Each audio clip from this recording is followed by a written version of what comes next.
নমস্কার, আমি আশা। কেমন আছেন সবাই? আশা করি সকলে বেশ ভালো আছেন এবং সুস্থ আছেন। আমরাও না বেশ ভালো আছি। আমার আরও একটা ব্লগে আপনাদের জানাই অনেক অনেক স্বাগত।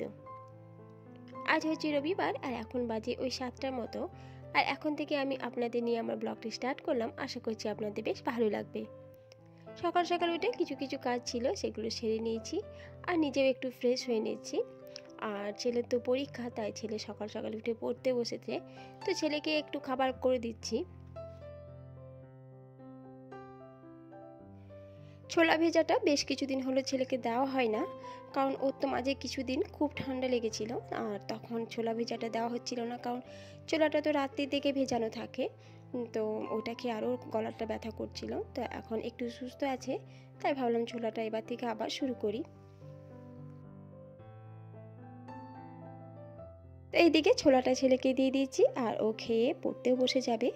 আর এখন আমার জন্য একটু চা বানিয়ে নেব, কারণ বাবা আর মেয়ে এখন ঘুমাচ্ছে, তো ওরা উঠবে তখন ওদের মতো ওদের খাবার তৈরি করে দেব। আজকে হাজব্যান্ডেরও ছুটি আর মেয়ের তো ছুটি আছে, তাই একটু সময় নিয়ে ওরা ঘুমাচ্ছে, একটু পরে অবশ্য উঠে যাবে। এই নতুন সসপ্যানটা বের করাতে আমার বেশ উপকার হয়েছে, কারণ এটাতে 1 কাপ বলো বা 2 কাপ বলো, যে কোনো পরিমাণে চাই কিন্তু বেশ সুন্দর হয়ে যাচ্ছে। আর আগে আমার যেটা ছিল সেটা তো অনেক দিনকার ছিল, তো ওখানে যদি 1 কাপ মতো চায়ে জল বা দুধ দিতাম, তাহলে যখন ফুটতো তখন কিন্তু সসপ্যানটা উল্টে পড়ে যেত। আর আমার ক্ষেত্রে অনেকবারই ওটা হয়েছে। এবার সেক্ষেত্রে হয় কি, চাটা হয়তো নষ্ট হয়ে যাচ্ছে ঠিকই, কিন্তু সেই সাথে নিচে যে পড়ে যাচ্ছে ওই মিষ্টি চা, পুরো জায়গাটা কিন্তু নোংরা হয়ে যাচ্ছিল, তাই ওইটা কিন্তু আমি সরিয়ে দিয়েছি। আর এই সসপ্যানটা কিন্তু বেশ কাজেও দিচ্ছে।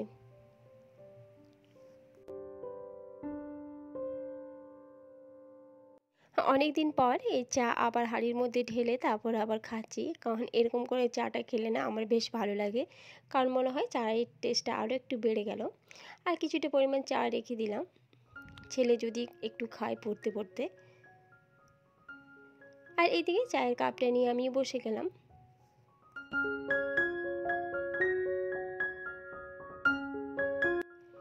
মেয়ে উঠে গেছে আর হাজব্যান্ডও অনেকক্ষণ আগে উঠে গেছে, তো ওদেরকে খাবার দিয়ে দিয়েছি আর এখন বিছানাটা একটু ঝেড়ে নিচ্ছি। ওরা যতক্ষণ না ওঠে ততক্ষণ বিছানাটা পরিষ্কার করতে পারি না। আর ছেলে যেখানে ঘুমায় ও তো উঠে গেছে সকালে, তাই আজকে রবিবার ওর বেডশিটটাও চেঞ্জ করে দিয়েছি, যেহেতু ওকে 7:30 থেকে স্যার আসবার কথা ছিল। তো যাই হোক, আজকে ও স্যার আসেনি, আগামীকাল আসবে, কোনো কারণবশত হয়তো আসতে পারেননি।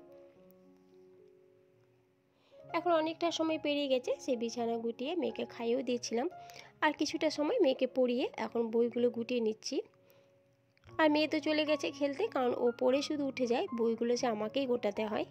আমি এত বকা দিই যে বই পড়ার পর কখনোই ফেলে রাখবে না, কারণ এটা একদমই ভালো নয়, আর নিজের বই খাতা সবসময় নিজেকেই গোছাতে হয়। তো বাচ্চা মেয়ে আর কী করবে, কখনো সখনো গোছায়, আবার কখনো সখনো এইভাবে রেখেও দেয়।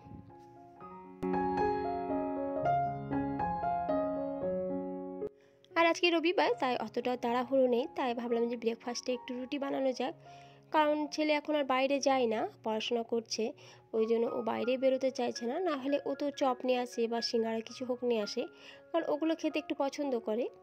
আর এখন যেহেতু বাইরে ও কমই বেরোচ্ছে, তাই ভাবলাম যে বাড়িতেই বানিয়ে খাইয়ে দিই, আর বাইরে বেরোনোর কোনো দরকার নেই। তাই একটু পরোটাই করে দিচ্ছি, মানে রুটি যেটা করে তার উপর একটু ঘি দিয়ে সেঁকে দিচ্ছি, তাহলে রুটিটা বেশ নরম থাকবে আর খেতে একটু বেশ ভালো লাগবে। আর ওরা তো এমনি ঘি খাবে না, আর তার জন্য রুটি বা পরোটার মধ্যে ঘিটা দিয়ে দিই, তা ওরা কিন্তু অনায়াসে খেয়ে নেবে। আর এইদিকে একটু আলু তরকারিও বানিয়েছি রুটির সাথে খাওয়ার জন্য। আর তরকারিটা হয়েও গেছে, আমি গরম মশলা দিয়ে একটু নামিয়ে নেব।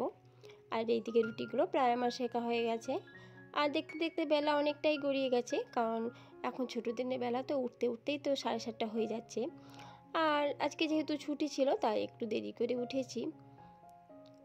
তো এইদিকে একটু গুড়ের পায়েস করেছিলাম রাত্রিবেলায়, সেটু একটু গরম করে নিলাম। আর রুটিগুলো আমার সবই হয়ে গেছে, তো এই রান্নাঘরটা একটু পরিষ্কার করে নিচ্ছি, কারণ একটু পরে আবার রান্না বসাতে হবে। আর এরকম রুটি বা পরোটা খুলে এই জায়গাগুলো কিন্তু খুব নোংরা হয়ে যায়, চারিদিকে একটু আটা পড়ে থাকে, দেখতেও বাজে লাগে। আর রান্নাঘর যদি পরিষ্কার না থাকে বা এই গ্যাসগুলো যদি পরিষ্কার না থাকে, রান্না করতেও কিন্তু একদমই ভালো লাগে না।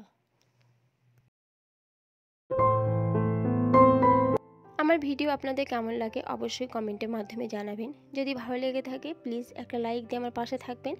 আর চ্যানেলে যদি কেউ নতুন হয়ে থাকেন প্লিজ চ্যানেলটি সাবস্ক্রাইব করার অনুরোধ রইল। আর পুরনো যে বন্ধুরা আছো তাদেরকে তো অসংখ্য ধন্যবাদ।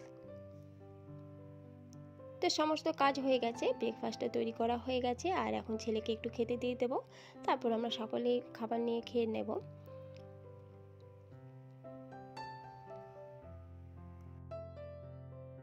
আজকে ঘি দিয়ে রুটিগুলো সেঁকেছিলাম, তাই রুটিটা কিন্তু বেশ নরম হয়েছিল, আর যেহেতু টাটকা টাটকাই বানিয়েছিলাম খেতেও কিন্তু বেশ ভালো লাগছিল।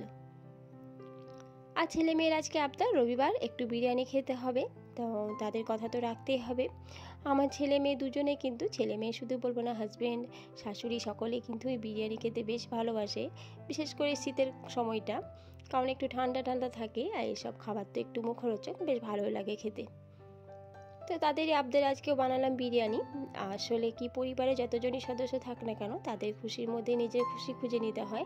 বাচ্চা থেকে বড় সকলেরই কিন্তু যেটা ইচ্ছা থাকে সেটা আমাদের বাড়ির বউদেরই কিন্তু সেই আশাটা পূরণ করতে হয়।